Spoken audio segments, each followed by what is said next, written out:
سلامونه نیکله دوستان راځي یو نوې فرمان د بانکونو د پاله د ډونالد ټرمپ ادارو لخوا امضا شوی دی. هر څه چې تاسو ورته وای دلته هغه ما په درته پښتو کې ترجمه کړی دی. غواړم چې هغه درته تشریح کوم چې کډوال دغه امر لاندې راځي او سره خمبه کیږي. دغه تر اخره پورې دا ویډیو وګورئ، خپل به پوه شئ چې څه شی دی. آیا د امریکا نوې بانکي فرمان به کډوالې کورنۍ له بانکونو وویروي؟ ډونالد ټرمپ ادارې یو نوی اجرایوي فرمان لاسلیک کړی چې ښایي په امریکا کې د ځینو غیر تعبیر لرونکو کسانو بانکي فعالیتونه تر پخوا ډېر وڅارل شي، په ځانګړي ډول هغه کسان چې قانوني مهاجرتي اسناد نه لري. د دې فرمان له مخې فدرالي ادارو او بانکونو ته ویل شوي چې د غیر تعبیر لرونکو کسانو ځینې مالي فعالیتونه له نږدې وڅاري. د راپورونو له مخې فدرالي ادارو او بانکونو ته سپارښتنه شوی چې د هغو کسانو مالي فعالیتونه له نږدې وڅاري چې سوشل سکیورټي پر ځای د ITIN نمبر کاروي، یعنی بانکي حسابونه ور باندې پرانیزي، په هغې نمبر باندې د خرڅ یا کریډټ کارت غوښتنه ترې نه کوي، یا د حسابونو له لارې د زیاتو پیسو انتقال کوي. د ټرمپ اداره وایي چې د دې هدف د مالی درغلیو، مالیاتي سرغړونو، غیر قانوني کار او پټو سوداګریز فعالیتونو مخنیوی دی. چارواکي وایي که یو څوک چې پور یا کریډټ قرض لري له هیواده وویستل شي، بانکونه ښایي خپل پورونه بیرته ترلاسه نه کړی شي. مهمه خبره دا دی تر اوسه داسې قانون نه دی نافذ شوی چې ټول بانکونه له هر مشتری څخه د تابعیت یا مهاجرتي اسنادو غوښتنه وکړي. خو بیا هم منتقدین وایي چې دا ډول اقدامات ښایي په کډوالو ټولنو کې ویره او بې باوري زیاته کړي. ډیری بې اسنادو کورنیو او کډوالو په امریکا کې بانکونه د دې لپاره کاروي چې د معاشونو د جمع کولو لپاره یې کاروي، د کور کرایه او بیلونو ورکولو لپاره یې کاروي، خپلو کورنیو ته د پیسو لګولو لپاره، د کریډټ جوړولو لپاره او د نغدو پیسو له خطر څخه ځان ساتلو لپاره. خو اوس ځینې خلک اندېښنه لري چې د دوی بانکي معلومات به له حکومتي ادارو سره شریک شي. عادي مالی فعالیتونه به د شک سبب شي او ښایي په راتلونکو کې د مهاجرتي دوسیو پر ضد وکارول شي.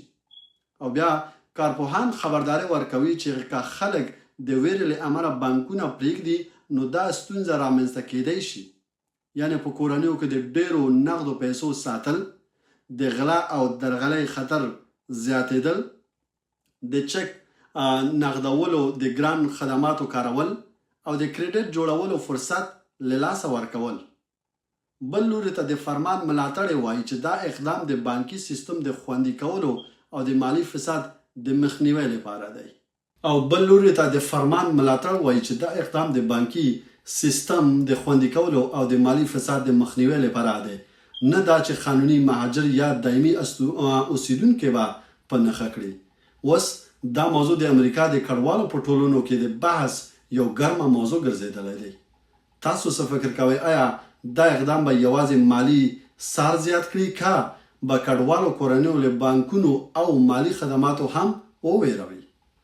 دغه دوستانو وروستی فرمان چې د ډونالد ټرمپ ادارې لخوا نشر شوی دی او تاسو کولی شئ چې ما سکرین شاټ هم د فاکس نیوز څخه اخیستی دی، د نیویورک ټایمز مې اخیستی دی چې دلته مې شریک کړی دی. تاسو کتلی شئ رسمي سورس دی. دغه نوی فرمان جاری شوی دی.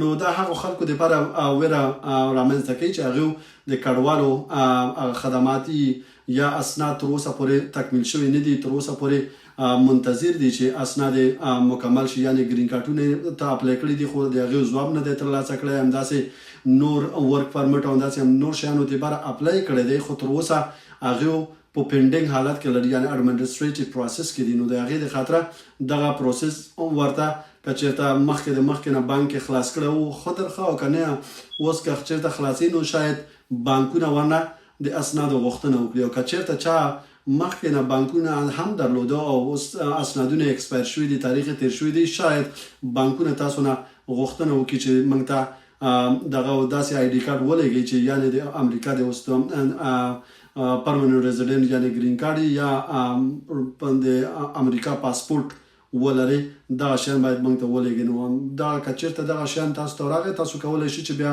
که چېرته د USCIS له خوا نه تاسو ته دغه درته درکړی شوی ورق یې درته په میل کې راغلی هغه هم کولی شئ چې تاسو فزیکلی بیا بانک ته لاړ شئ ورته وایئ چې زموږ پروسس کې دی او دغه زموږ رسید دی او موږ ته راغلی دی. که چېرته دغه تاسو کارولی شئ دغه څخه فعلا استفاده وکړئ او چې کله زموږ رسمي اسناد راغی موږ بیا کولی شو چې هغه هم تاسو ته وړاندې کړو.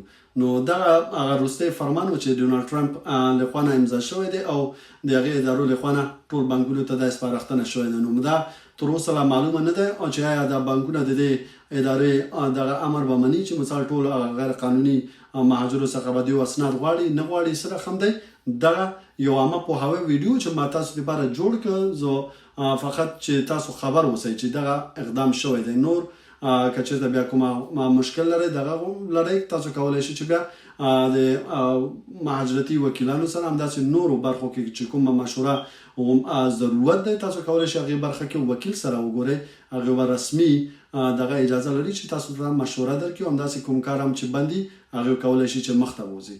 بیا هم په خدای مو سپارمه ژوندي اوسئ.